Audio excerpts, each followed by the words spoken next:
Candace Parker is in a little bit of a hot seat right now. Yeah, she probably shouldn't go to Chicago. Candace Parker just broke the unspoken rule of the WNBA, and now the mob is coming for her. If you've been paying attention, you already know this is the current state of women's basketball. The fastest growing star the league has ever seen, Caitlin Clark, is powering historic ratings, selling out arenas, breaking records, and still getting torn down for it. And here's the crazy part. It's not just her. Anyone who dares support her without showering equal praise on every other player is immediately a target.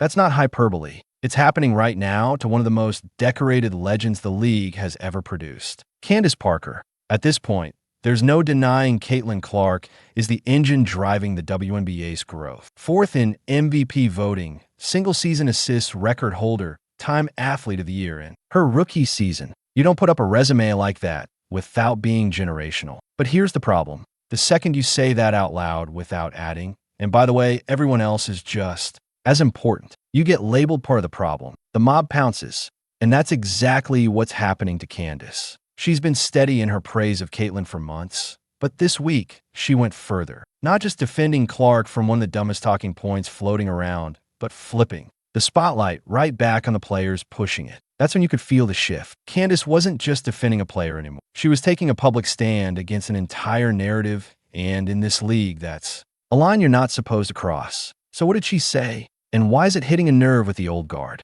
We're about to break it down. But first, if you're enjoying watching Candace go toe-to-toe with the WNBA mob, hit that like button and subscribe so you don't miss what happens next. Sadly, Candace, you're finding out the hard way. That's just not how the WNBA works right now. Because when it comes to Caitlin Clark's impact, both on the floor and in the league's bank account, the playbook for a lot of people has been the same. Either hide it or downplay it until it sounds like no big deal. And you don't have to take my word for it. Just look at what ESPN did with the All-Star game numbers. They didn't compare this year's game to last year's. You know, the one Caitlin Clark actually played in. Nope.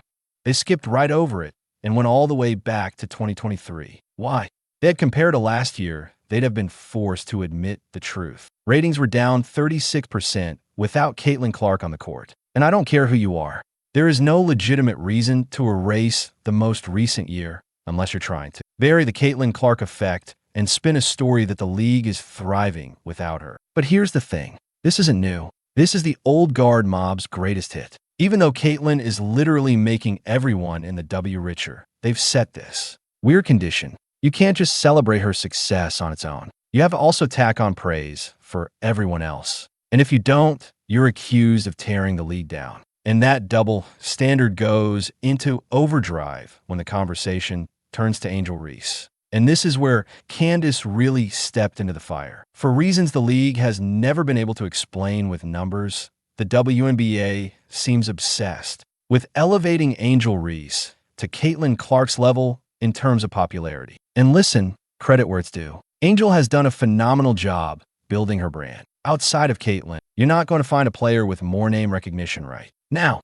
But here's the reality check nobody's allowed to say without the mob showing. Angel Reese is not on Caitlin Clark's level when it comes to talent or economic impact. And the second you point that out, boom, instant outrage. You can bring the receipts, you can cite the stats, you can literally point to the fact that Angel's own team moved to a 20,000-seat arena only for games against Caitlin Clark, but still can't sell out Win Trust Arena, which is half the size, and it won't matter. Because if you honestly evaluate Angel Reese against Caitlin Clark, you'd think you just committed a hate crime. That's how quick the pylon comes. Meanwhile, it's open season on Caitlin Clark. No one blinks when she's the target. And with Caitlin missing most of this season and looking less than 100% in the games she has played, the usual suspects have been circling like vultures, taking the opportunity to tear her down and diminish her impact all over again. Case in point, after the Fever won the Commissioner's Cup without Caitlin, then followed it up